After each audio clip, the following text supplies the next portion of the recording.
having a balance, recognizing your weaknesses, recognizing your shortcomings, learning from them, and also recognizing, learning from, and celebrating your wins as well. So anyway, back to the main point here is figure out how you recharge. How do you recharge? Which again takes self-awareness, and the application and implementation of how you recharge, of course, is self-management. So figure that out. It's such an important exercise to do and come up with, and maybe laminate it, stick it on your phone, stick it, not physically, right, but you can write it on your phone, but laminate it, stick it on your refrigerator, stick it on your office, your desk at your office, and put it down for each of your family members. This is a huge part, y'all, of energy management. If you are a phlegmatic, if you're, kind of if you're Myers-Briggs, if you're like one of the introverted side versus the extroverted side, if you're more introverted and maybe more phlegmatic, which is the real chill person. For the disc people, that's the steady personality. Energy management is massive for you guys. That is neat. If it's not a priority yet, if you have not taken steps to make that a priority yet, you've got to make that a priority, energy management.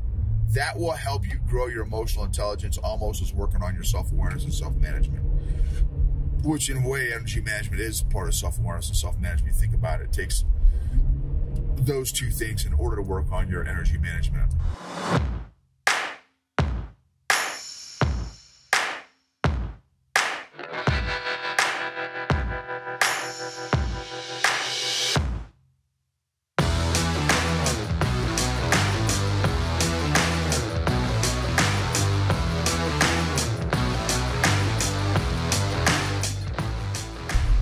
What is going on, EQ gangsters? Hope y'all are doing amazing. So this is going to be a mobile episode for those of y'all that are on the podcast. For those of y'all that are watching on YouTube, we are headed to Breckenridge for some slope therapy. How do you guys recharge? Yesterday, I did some lead therapy. A buddy of mine has a range at his house, and he is very, very well adept at all things shooting and marksmanship and drills. And so after my 2-day offsite with one of my corporate clients, it was a lot. The preparation for that, the actions on the objective for the military folks that are listening, the AAR part, like I was smoked. It was mentally, physically, emotionally exhausting, but all in a good way, right? Because I love that stuff. It was such a blessing. And so again, you gotta take care of yourself. And so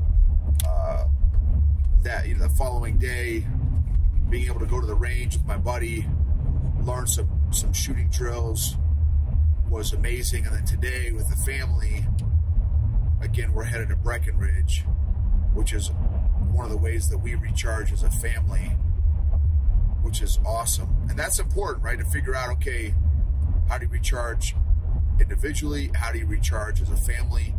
It's really important to figure out what that looks like so that you can have endurance. I think it's really important to figure out how you recharge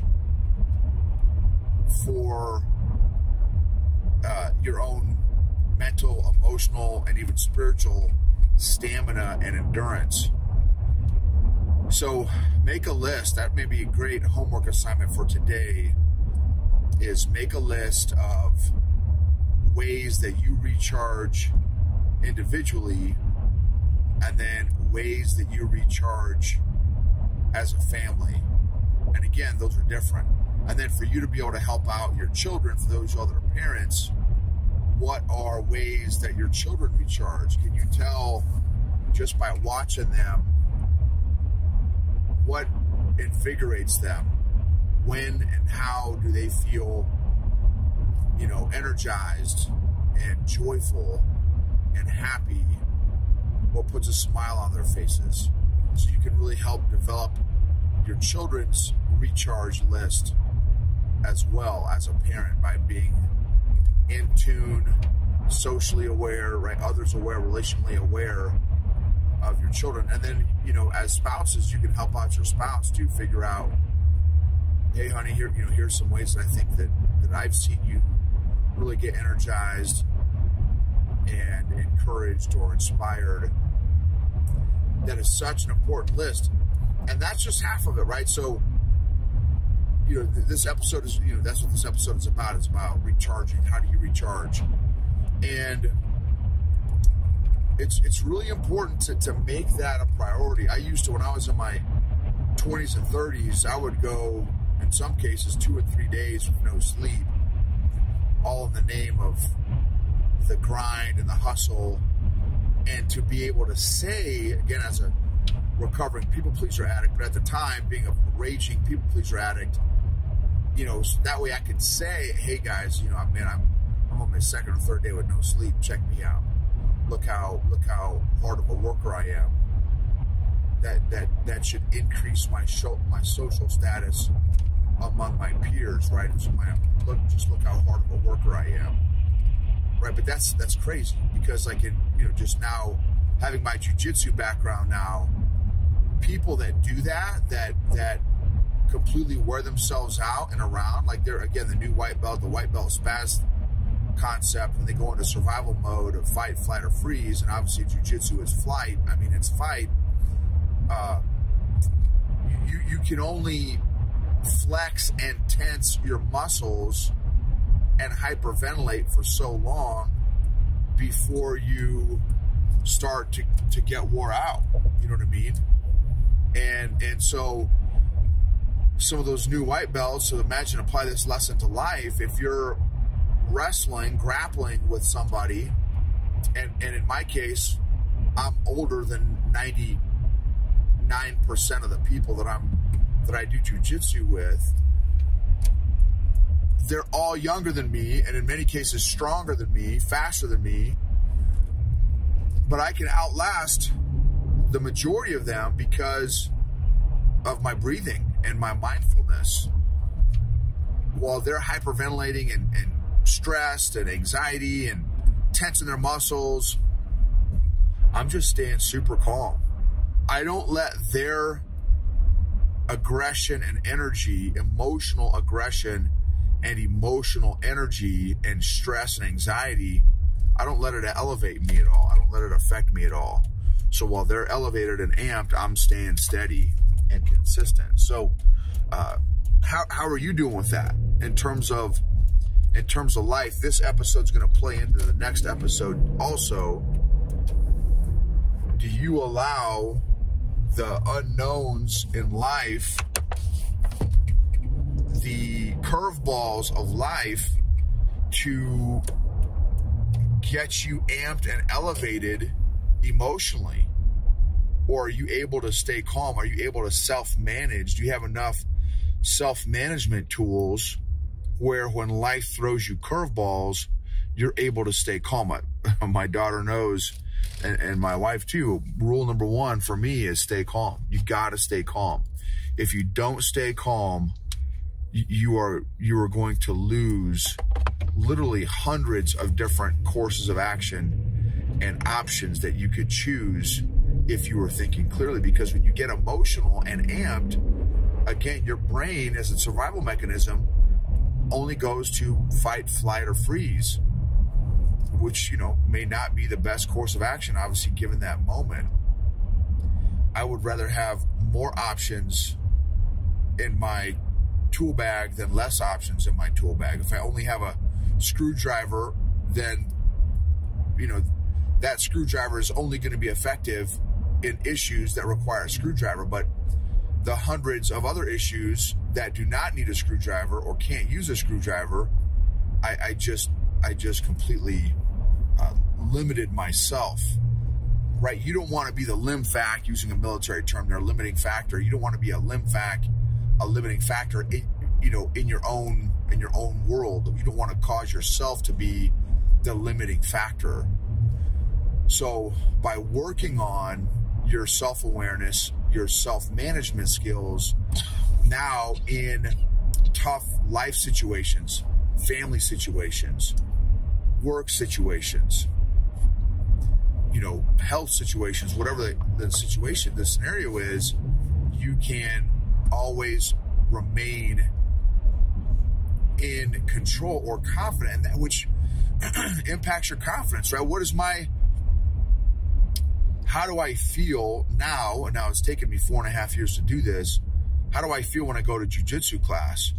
The first couple years, I had a little bit of anxiety because, oh man, who am I going to roll with? It's going to ball me up today. It's going to totally, destroy me today. Well, now because I've been doing, specifically defense is I've got a pretty decent defensive game.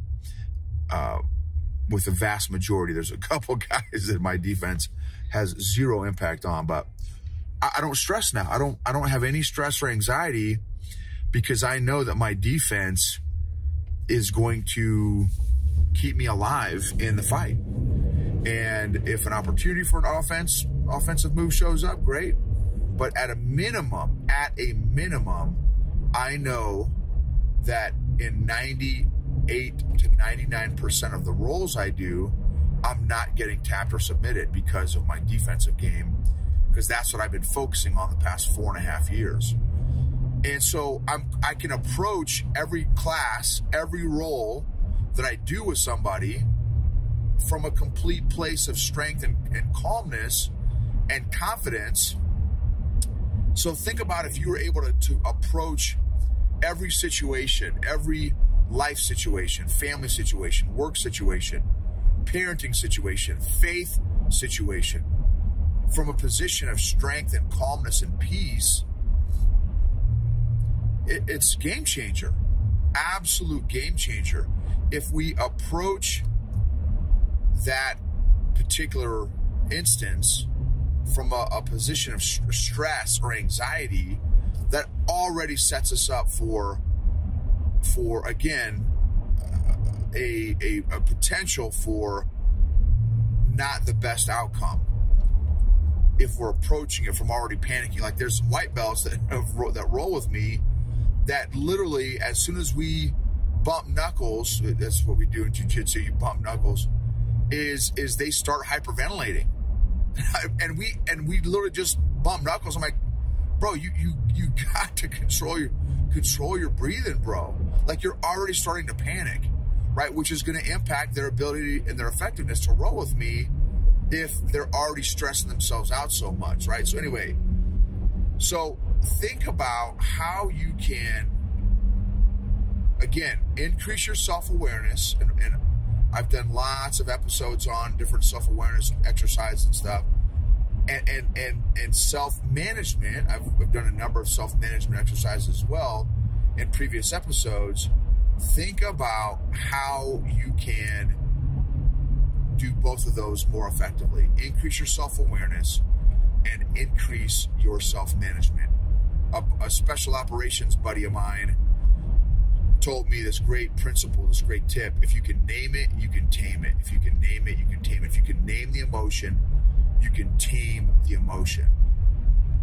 My big giant corporate client offsite 2-day workshop I did at it's a multi-$100-million company, a 2-day workshop. They extended a second year, which I'm incredibly thankful for. That could have been a very, very nerve-wracking, stressful, anxiety-filled experience. But because I have grown my EQ over the past 4 years very intentionally with an intentional, consistent emotional fitness program, I was able to, when I was doing my self-awareness exercise, okay, let me check in with myself. How am I feeling emotion right now? I wrote down over 70 different emotions. If you're following me on LinkedIn, if you're following me on Facebook, you probably saw those posts, where previously 4 years ago, I literally would have been able to rattle off a whopping 4 or 5 different emotions, not even exaggerating. 4 or 5 different emotions total, not ones that I was feeling. I would have been able to even recognize what I was feeling. So the fact that I was able to write down and identify over 70 different emotions that I was feeling the night before, the day before my offsite workshop with this big corporate client of mine, it was game changing. Now why? Why does that matter? Like, no, but who cares, dude? Okay, so you're more in touch with your warm fuzziness. Like, that's great. Who cares? Well, here's why that's important. Those 70 emotions that I was able to identify did not have an opportunity to cause stress or anxiety because I named them. I was able to recognize them, feel them. Okay, let me feel each of these emotions. And I was not stressing out. I was not feeling anxiety because I was able to name and therefore tame all those different emotions. And if you go back to one of my previous podcast episodes, if you don't name those emotions, accurately identify those emotions are going to turn into emotional knots in your emotional muscles, which can lead to emotional Charlie horses, i.e. lead you to becoming emotionally triggered and emotionally hijacked, which when we're in that state, there's nothing productive that comes out of being emotionally triggered or emotionally hijacked. You're not thinking clearly. You're probably not behaving clearly. At least when I'm emotionally triggered and hijacked, I'm not thinking clearly or behaving clearly. So that was a huge victory for me, a recent big victory for me, emotional victory for me. I call them proof of growth. That was a proof of growth for me because of that, about me being able to identify all those different emotions and stuff. So that was a huge W, which also is some area I'm getting better at, is celebrating those small victories. Celebrate your small emotional victories. This emotional growth journey, y'all, number one, it never ends. Number two, it's no joke. So celebrate, take the time. That's another part of, I think, emotional intelligence and emotional maturity is how consistently and effectively do you celebrate your emotional wins. And it doesn't have to be just your emotional wins, right? But just your wins, period. I think it's really important. I think that's for me, I was a master at a PhD in beating myself up every time I failed and never recognizing or acknowledging every time I had a W. I think balance is important. And not beating yourself up, but having a balance, recognizing your weaknesses, recognizing your shortcomings, learning from them, and also recognizing, learning from, and celebrating your wins as well. So anyway, back to the main point here is figure out how you recharge. How do you recharge? Which again takes self-awareness, and the application and implementation of how you recharge, of course, is self-management. So figure that out. It's such an important exercise to do and come up with, and maybe laminate it, stick it on your phone, not physically, right, but you can write it on your phone, but laminate it, stick it on your refrigerator, stick it on your office, your desk at your office, and put it down for each of your family members. This is a huge part, y'all, of energy management. If you are a phlegmatic, if you're, kind of if you're Myers-Briggs, if you're like one of the introverted side versus the extroverted side, if you're more introverted and maybe more phlegmatic, which is the real chill person. For the disc people, that's the steady personality. Energy management is massive for you guys. That is neat. If it's not a priority yet, if you have not taken steps to make that a priority yet, you've got to make that a priority, energy management. That will help you grow your emotional intelligence almost as working on your self-awareness and self-management, which in a way, energy management is part of self-awareness and self-management. You think about it, it takes those two things in order to work on your energy management. So, and even acknowledging for your team, writing down how your team recharges. How does your team like to recharge? Right, at work, in the office, your family, right? Writing that down, keeping track of that. How does your family members getting more familiar? So that way, if you can see, again, this takes social awareness and others in relationship awareness. you know, there are times when my wife, right, my wife's achiever, activator, deliberative, focused, and strategic. I think I did it right. And so for her, work is her happy place. She can, you know, there were times before she kind of grew her self-awareness and stuff where she would work 12, 14 hours a day, 5, 6 days a week and not even break a sweat and not like, and not even blink and love it, love the whole thing. So really, and so as you know, so there were a couple times where I'm like, babe, you know, you may want to like schedule in a break here and there because you have been grinding really hard for really long. You may want to take, if for nothing else, just give your brain a break. And so, but now she's really good at it. She knows when she needs to go for a walk. She does CrossFit, like that. Those are some ways that she recharges. But for her, she needs alone time. She recharges alone.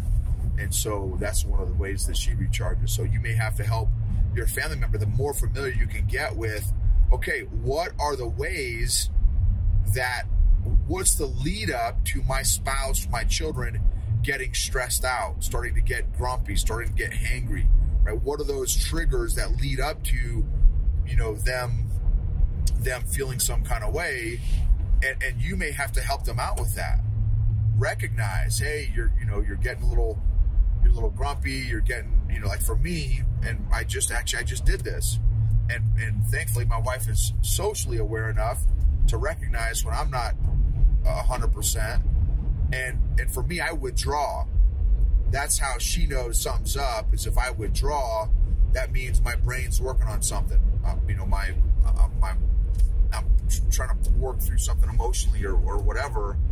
And so she knows she can recognize that. So let's be good stewards of each other, right? Not that we're responsible for each other, but as a friend, as a family member, as a loved one, to help each other recognize when somebody else may be going into a state, an emotional state that is not the most positive. And just ask them, hey, honey, how are you feeling? How are you doing? Well, what are you feeling right now? What emotions are you feeling right now? So anyway, how do you recharge is such an important topic, which again, thankfully, I've gotten more self-aware myself. For me, it's, you know, lead therapy.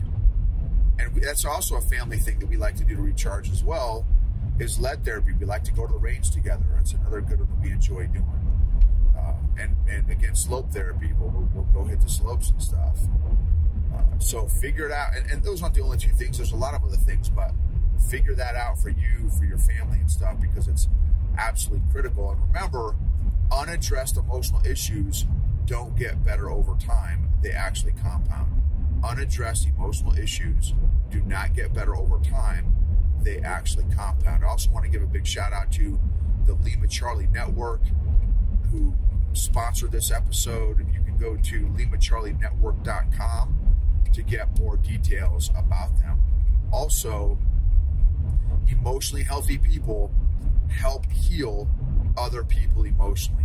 Emotionally healthy people help heal other people emotionally. If you got some value out of this, please like, subscribe, share, rate, review.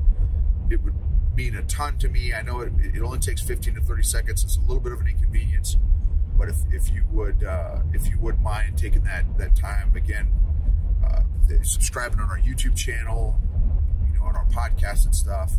If there's a particular episode that maybe you know would help out a friend or a family member or a coworker, please, you know, maybe copy that link, share that link with them so that it can maybe encourage them and uplift them as well.